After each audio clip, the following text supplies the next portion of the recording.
రేవంత్ రెడ్డి అధికారంలోకి ఏం చెప్పొచ్చిండు? ప్రజాపాలన, మీరందరూ స్వేచ్ఛంగా ఉండొచ్చు, మా దగ్గర నిర్బంధ పాలన ఉండదు, మీరందరూ స్వేచ్ఛగా ఉండొచ్చు అని చెప్పి ఈ రోజు కేవలం మేము చేసింది ఏంది? శంబిపురి రాజన్న ఇంటి దగ్గర బయట ఎదురు చూస్తున్నాం. వాళ్ళు బయటికి వస్తే వాళ్ళతో కలిసి వెళ్దామని ఎదురు చూస్తున్నాం. దానికే మమ్మల్ని లేడీ పోలీసులను తీసుకొచ్చి లాక్కొచ్చి వ్యాన్ లో కూర్చోబెట్టిండ్రు. లాక్కొచ్చి మరి వ్యాన్ లో కూర్చోబెట్టిండ్రు మమ్మల్ని. మేము చేసిన తప్పేంది?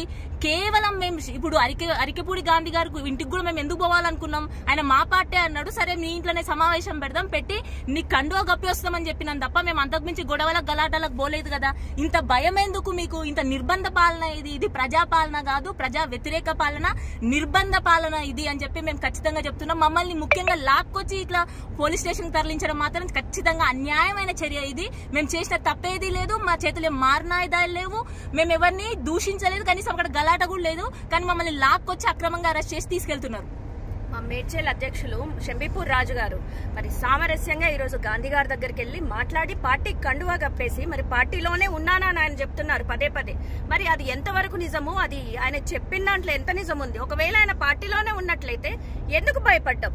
రాజుగారు వస్తున్నారని అంటే ఎందుకు పోలీసుల చేత అడ్డగించబడుతున్నారు?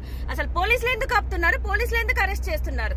మేము కేవలం సామరస్యంగా గేట్ బయట నిల్చున్నాము, లోపలికి కూడా పంపించలేదు, అయినా కూడా మేము గేట్ బయట నిల్చున్నాము. అది కూడా మరి చూడలేక మరి మమ్మల్ని పోలీసుల చేత అరెస్ట్ చేపించి ఈ రోజు మరి ఇప్పుడు పోలీస్ స్టేషన్ కంటా తీసుకెళ్తున్నారు. ఎక్కడికి వెళ్తున్నామో తెలియదు.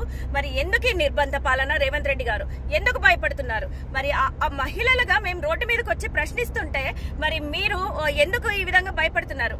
అంత సామరస్యంగా జరుగుతున్న దానికి మీకు ఎందుకు భయం?